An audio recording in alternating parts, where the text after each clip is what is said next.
So, Lone Rider here, and I've been having some problems of late with my computer, mostly due to the fact that it runs Windows 10.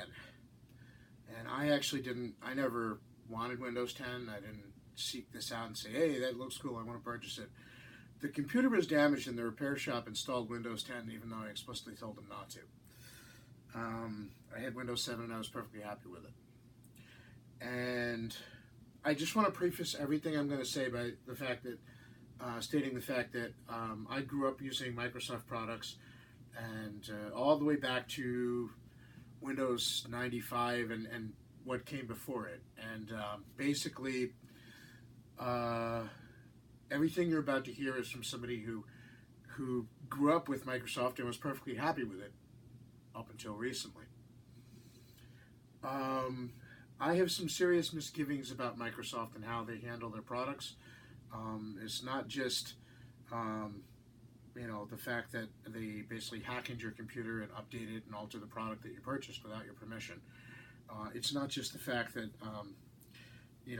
a lot of the things on the computer don't seem to work properly. Now, Windows 10 doesn't come with a thing for watching movies, a program for let's say playing a DVD. Of course, the computer has a DVD drive. So, I mean, why would I want an operating system on a computer that has on a laptop that has a DVD drive that won't use it? Somebody in design and development slipped up on this. Now, that said, there are other video playing programs you can install, and that's what I had the place that repaired my laptop do as far as that goes. They put another program on there, and they call it an app now, not a program. I have this newfangled shit, but anyway, excuse my French. It's like you got to learn a whole new language. That's an issue, and sometimes it doesn't work. I had experience last night. Or the night before, I was trying to watch a movie. I spent initially it was like over half an hour, and ended up being over an hour and a half by the time I was done, just trying to get the disc to play so I could watch a movie, and ultimately it never did. I sat down and I finished reading a good book, a mystery novel by Alistair MacLean, Bear Island. I was just so fed up with it. I said, screw this. I'm gonna go read a book. All I wanted to do was pop the disc in and play it, and it's like, I don't know why it's not working. Now, that may not necessarily be a problem with Windows 10. It may be a problem with the video player that was installed, because Windows 10 lacks a video player, but isn't that conceptually still traced back to a problem with Windows 10? Or it could be something wrong with the hardware. Maybe the drive's broke or the lens is dirty. I don't know. But, when I never had this problem with Windows 7. When I had Windows 7 on the computer, everything worked fine. Now I put a disk in there and it's hit or miss whether it'll play or not. And it's not like I'm using bad discs or pirated discs or something. I mean, these are, name brand, professionally manufactured movie discs, discs from the library or Netflix or, whatever.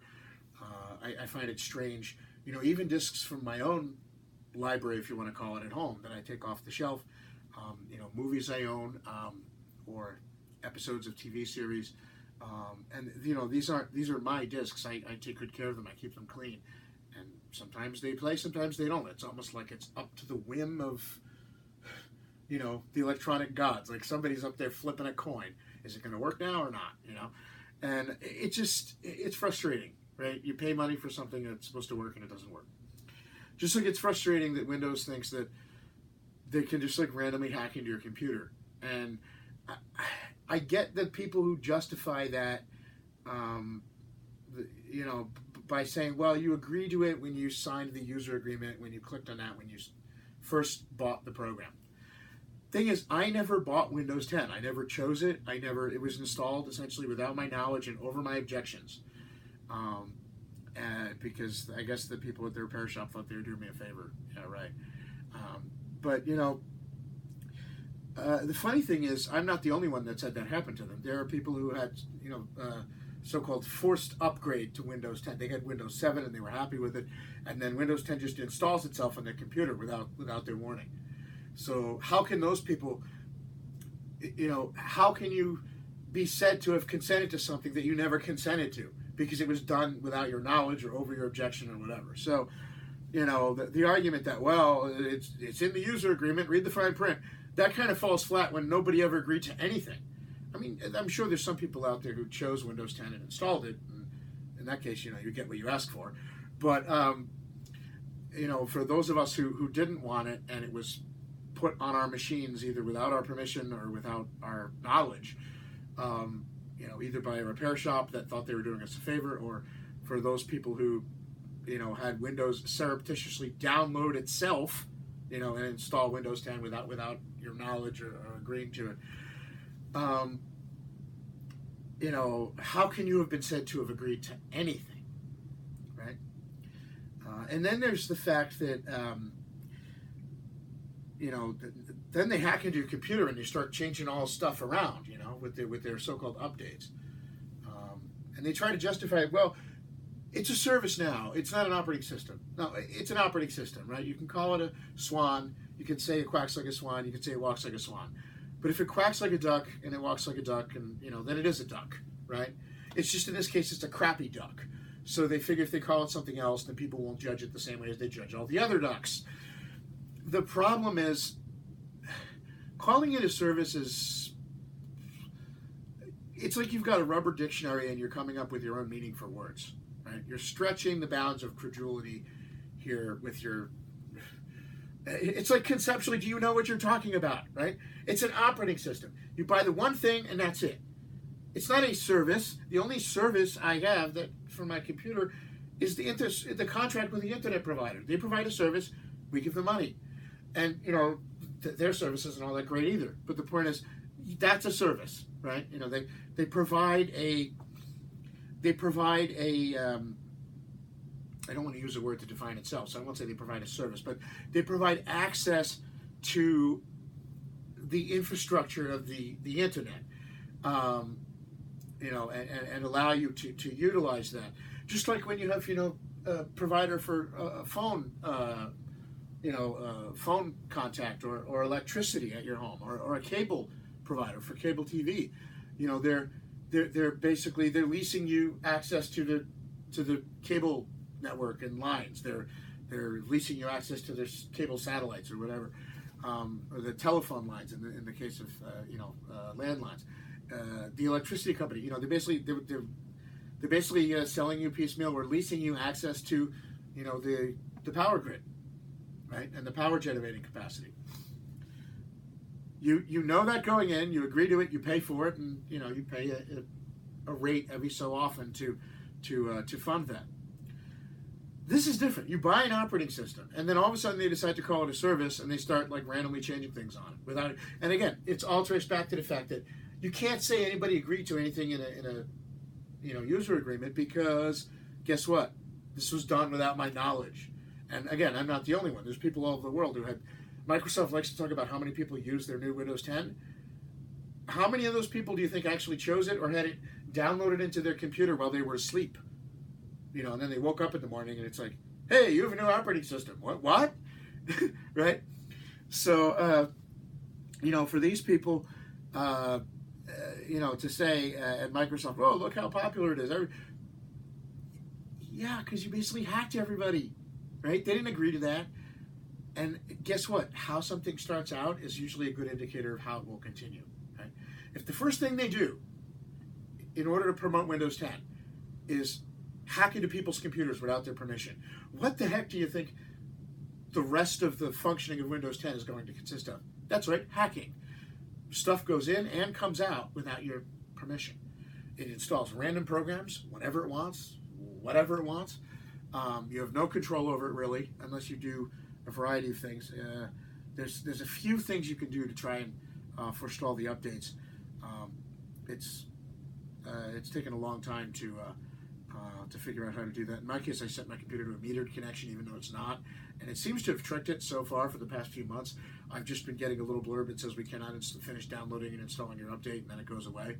So finally, but it took like a year to stop that from happening.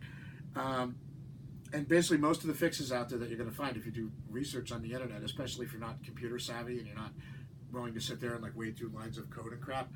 I mean, I'm computer savvy in the sense of, I mean, I remember back in the 90s, I used to build computers. I used to, find parts secondhand or that were being discarded and actually, plug in cards and put everything together. And, but that was back in the day. Things have changed. And, also I was never really programming savvy. It was more hardware stuff, nuts and bolts stuff that I can, somebody who works on their own bikes and does stuff like that can appreciate. But the point is, they start out by hacking into your computer, then they continue to hack into your computer, and they send stuff out. They track your data. In some cases, they log your keystrokes, and they just send all that out there, right? And they say, well, it's to improve performance and blah blah blah and this and that and whatever. But I'm not comfortable with this, right? That sort of thing is the reason I never got an iPhone. I have my old phone with buttons, and I'm perfectly happy with it. And I refuse to get a smartphone. I will not. I will resort to carrying around quarters and looking for that one payphone that hasn't been pulled out by the company yet, rather than get a smartphone. And I'm sure there's plenty of advantages to having a smartphone. There's a reason these things are popular, but I just don't. One, I don't need it. I mean, if I want to watch a movie or browse the web, I don't want to be looking at a small screen and go blind. I'd rather wait till I get home and use my laptop. Secondly, I'm not one of these social media. I don't have Facebook or Twitter, whatever you call it, any of that crap. So I don't have a need of that. If somebody sends me an email, they can wait till I get home and check my computer, right? If it's important, they can send me a text on my cell phone, and I'll check it when I get a chance. But seriously, there's a downside to it, and that's tracking your location and what you do and blah blah blah. And it's like, I guess if you're one of those people who's plugged into the whole iPhone crap, you're used to this, and you almost expect people to be like looking over your shoulder like a bunch of perv voyeurs. But the truth is that I don't like that. I don't think it's a good thing. I don't it's not a question of having anything to hide. I'm not a criminal. I'm not on the internet talking about how to build bombs or anything. I'm a law-abiding citizen who's never been in trouble with the law, and I have nothing to hide. But at the same time, I have no desire for people to know my private business and be all up in my business. And they can say, well, it's to help. One of the things they say is, well, it's to help better market stuff to you. I like to smile. I have three main areas of interest. I'm a cyclist. I've been a cyclist for many years. I'm into historical fencing. And I'm a novice archer. Now, I already own plenty of bikes. I own 2 custom-made steel frames. One that was made for me by a good friend of mine. One that I actually brazed myself. I don't think, and I have a couple mass production. I have a vintage Cannondale. I have a modern aluminum carbon Raleigh. I have a vintage, a couple vintage bikes. I have my track bike. I have a couple mountain bikes. My single speed. At this point, first of all, if I want a bike, I'm probably going to go to a local shop, either the one run by my friend or somebody else, or find it on Craigslist and get it as a used frame only and just fix it up myself, because I have the knowledge and I'm comfortable with that. And stuff that I'm interested in now is either going to be really high end or just like really oddball, vintage or something, that you're not going to see sold new on Amazon. I haven't seen, every once in a while I do actually get pop-up ads related to bike stuff. None of it interests me.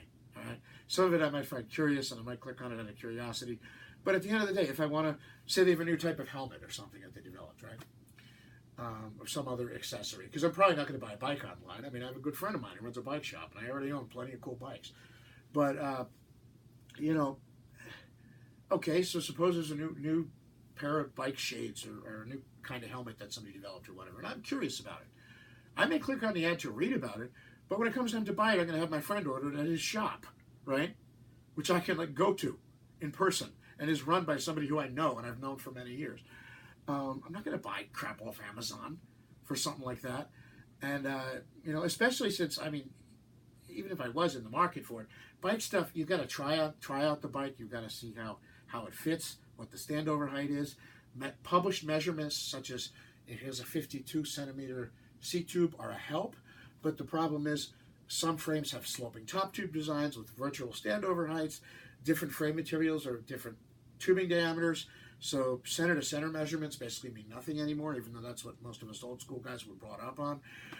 And, it's just, I'm not going to want to buy a bike sight unseen. In addition, you don't know how the weight feels, how it balances, how the gear ratio feels to ride. Yes, if they even tell you what the gearing is on the bike, you can look at it and say, okay, I've ridden bikes with similar gearing. What about the crank arm length? What about the Q factor, the distance between your pedals, the bottom bracket width? What about all of these things that you really have to feel the bike in hand to be cognizant of? Something as simple as, you got two bikes made by the same manufacturer. They claim to be the same size, but one actually fits different because frame geometry, it might be the same size, but it might be proportioned slightly differently. No, I'm not going to buy a bike online. I mean, if I want it, again, I just have my friend's bike shop order it. As far as the other stuff, I don't really see a lot of archery stuff. I mean, they do sell archery stuff online, but there's a good archery shop within driving distance that I can go to. I would just, I can't bike there. It's a little far for that, but I could drive there. And as far as the historical fencing stuff, I mean, not for nothing, but when was the last time you saw a good rapier or longsword for sale online, right? There are online purveyors, or I should say advertised online. There are online purveyors of historical fencing equipment and reproduction swords. Purple Heart Armory, Cult of Athena, various sites. They don't usually advertise on pop-up banners because it's such a niche thing, right? So I don't. Even if the whole thing is to make it easier for them to market stuff to you, why should I want to encourage that? There's nothing that they're selling that I want to buy, right? I don't want to buy any bike stuff from them. I'm probably not going to want to buy archery stuff from them, and I don't see, not for nothing, but I don't see a lot of ads for long swords, right? So maybe it's because my interests are esoteric, but the point is, there's nothing they have for sale that I want, right? And as far as, buying shoes or something, I'll go to the store. In fact, I may even go to the thrift store. Why? More money for bike stuff. Just a thought, right? I mean, seriously. So here's the deal. And I don't really buy new shoes that often anyway. I mean, these shoes actually have, not this one, but this one here has a couple holes in the bottom. I'm still using it because it hasn't worn out yet. Now, bike shoes, that's different. I take care of my bike stuff. But, they're shoes, right? When they completely wear out, my feet start getting wet when it rains, I'll get a new pair. But I'm not going to be buying them online. And part of that is I have wide feet. I need, a certain size. But that's neither here nor there. The point is, I'm not going to be buying them online. Right? And if I do, it's going to be from a company that I know, like, for example, LL Bean or something like that, that I've bought for before online and just using catalogs. So here's the deal. If it's not about invading your personal space and about spying on you or whatever, and it's just about how to better market stuff to you, why should I care to encourage that? There's nothing they have for sale that fits my interests, right? So that doesn't do me any good. Why should I want to encourage it? Why should I want to help that? What do I get out of it? And the answer is nothing. Which brings me back to, why would they be forcing Windows 10 and, in fact, in some cases, offering to give it away to people for free, right? Why would they? Who gives away something for free? Well, a good friend of mine, actually, my friend who runs the bike shop, made an interesting point. We were talking about the data collection and how it almost borders on like stalking. Like, it just, at some point, it just gets creepy, right? How much people know about your business. And he made this point. He said, look, everybody thinks they put all this free stuff on their computer. They get all this free stuff. It's great. What people fail to realize is that, nobody gives stuff away free because they're kind. If they're not making money off the program and you don't see, a sale and money changing hands on the sale of the product, then you're the product, right? And I honestly think, maybe that's why, because people have said, Windows 7 works fine folks like it. They're willing to pay for it. They're willing to buy devices that come with it. It doesn't have all this bad rep that Windows 10 has, whether it's the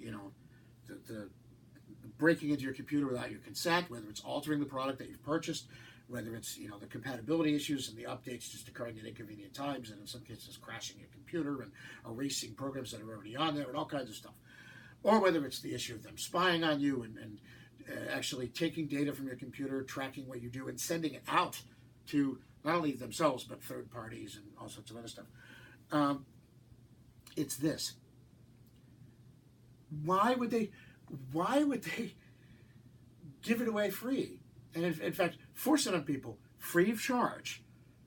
Like, how do you make money under a business model like that? You're giving your stuff away free. I can think of two ways you make money in a business model like that. The free version is so bad. The home use one is so bad and has so many problems that you end up then offering to sell people the pro or the business version, which doesn't have as many problems and maybe gives people more control over what gets spied on, things like that. Essentially addressing some of those objections, but they got to pay through the nose for it. When they already had a program such as Windows 7, they were perfectly happy with. And then you have, again, they're the product. They can give it to you for free because they're not making money off the software. They're making money off the information that the software gathers about you. Maybe. I honestly don't know. I've heard people try and justify. I remember I read this one article was published in 2015 saying, oh, Windows doesn't spy on people. Windows doesn't spy on people.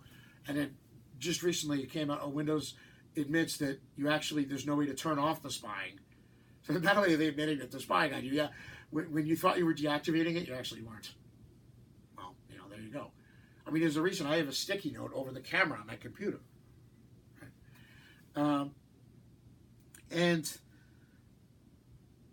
in the world we live in, where information is essentially its own kind of currency and it's very valuable,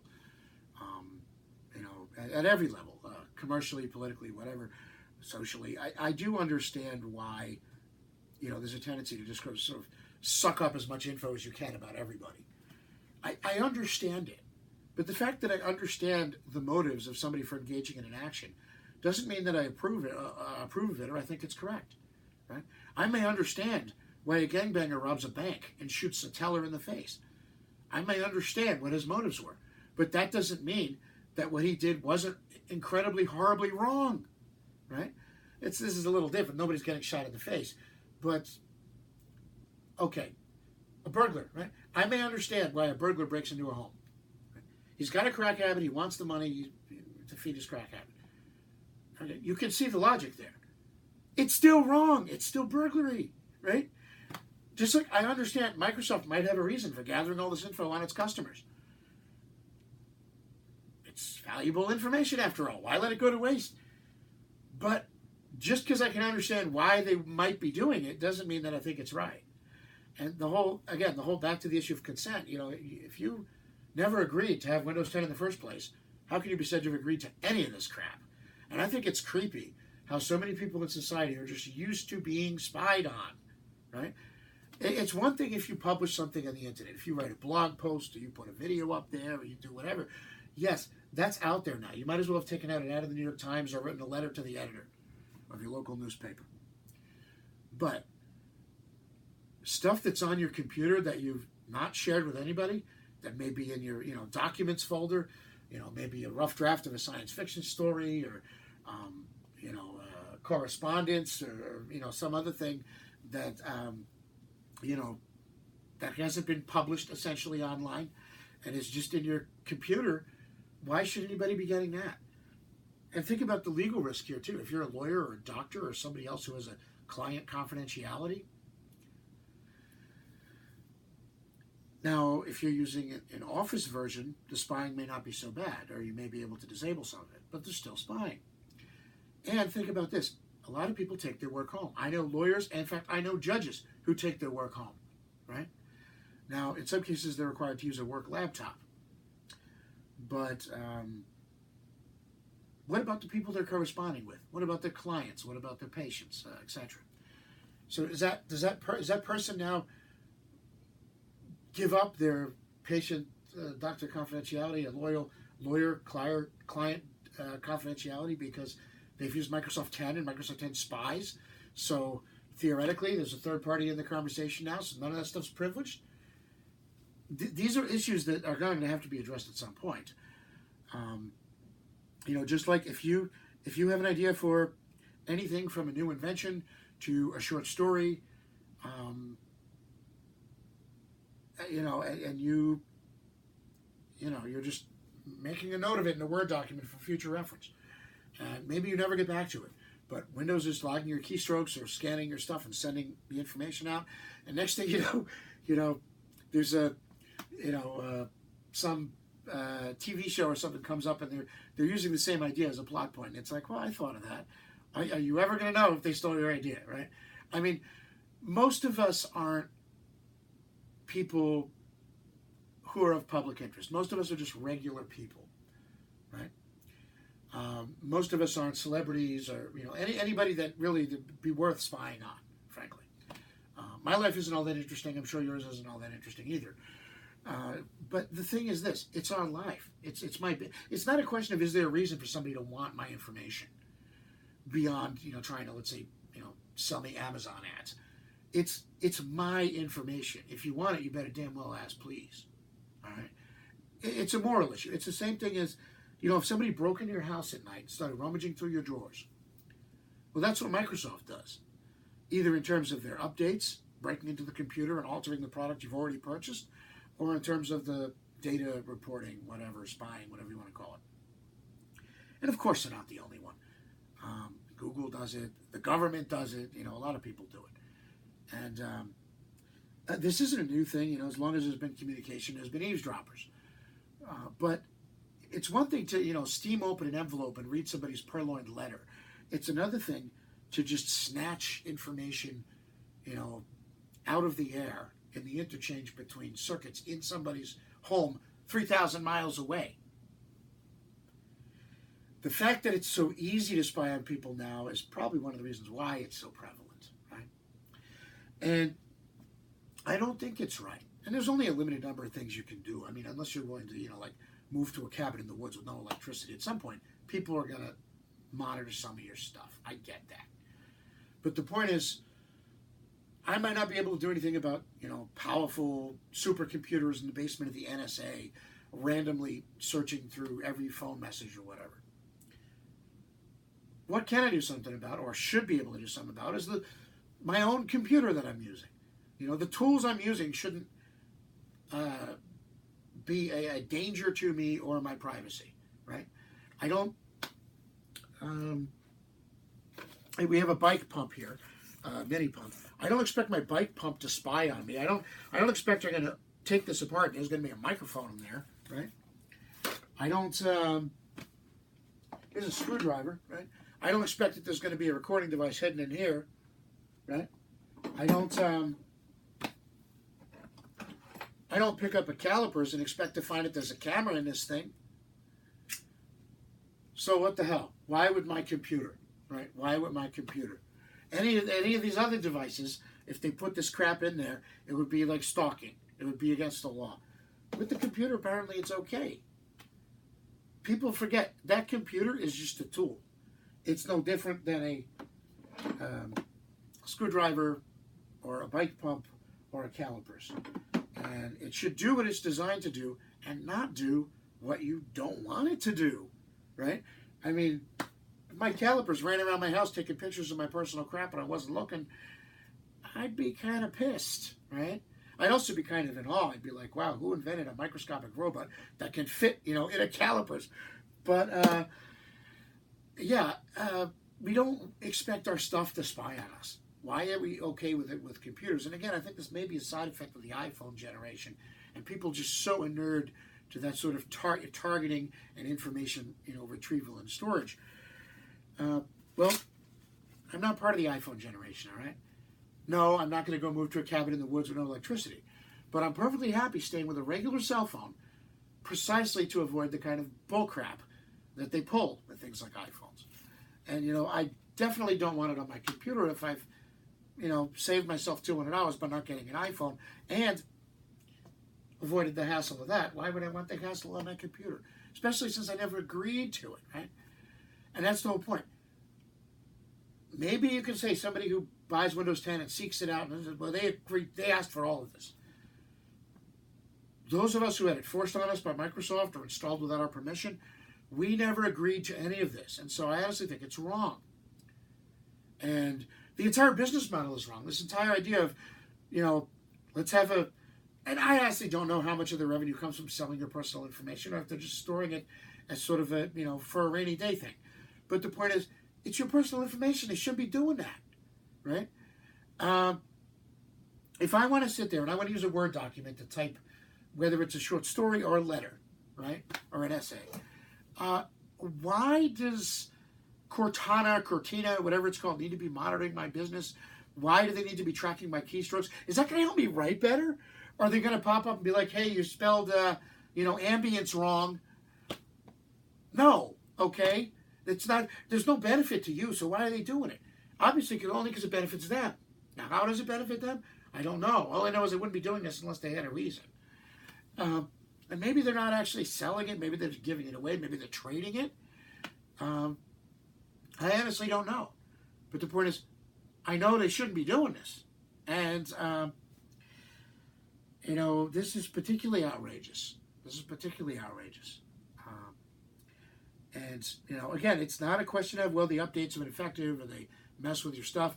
It's a question of consent. I never gave anybody permission to break into my house or my computer, right?